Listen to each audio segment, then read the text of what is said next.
Hey Siri, when is the next Apple event? The special event is on Tuesday, April 20th at Apple Park in Cupertino, California. And here's what to expect. The long-rumored AirTags are, according to Jon Prosser, ready to ship, and that means we can expect Apple to release them in April. We have heard about them since iOS 13 was the next update, and earlier this year Jon Prosser leaked the AirTags animation that you can see in iOS 14.5.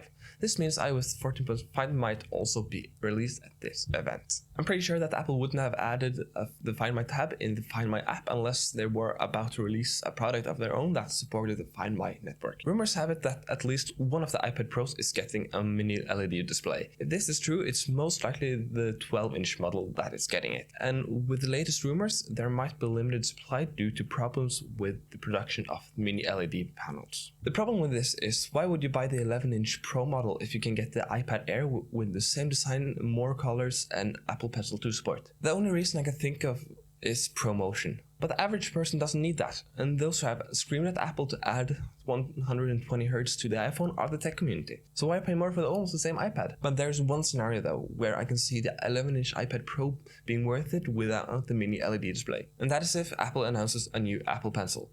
And there have been some rumors floating around about a new Apple Pencil, and we might see some of Apple patents come to life. A color picker feature. And if you look at the leaked images of the pencil, we see a thicker stem on the tip than previous versions. But that might also be for another feature as well. There have been some rumors about the new iPad Pros getting Thunderbolt 3 support, which are supported by adding USB 4. This support might come from the A14X chip, which is basically the M1 chip without the Mac-specific features. But they might leave the USB 4 on the chip. But my point is that Apple needs to justify the 11-inch iPad Pro more than just a spec bump.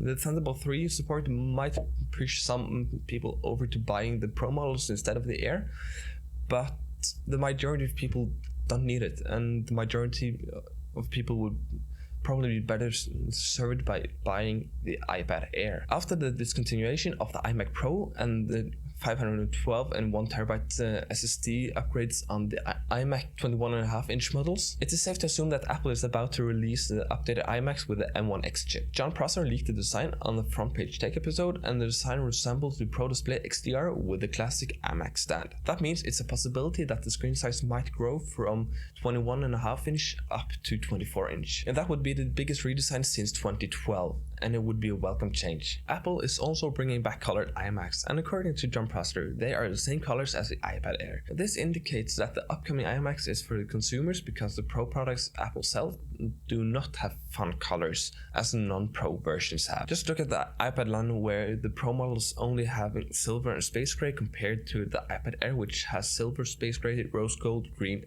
sky blue. As of now, we don't know which model of the iMac they are updating, but it's most likely only the 21.5-inch model. There is a chance that some of these products won't be announced at the event, but what do you think? Let me know down in the comments.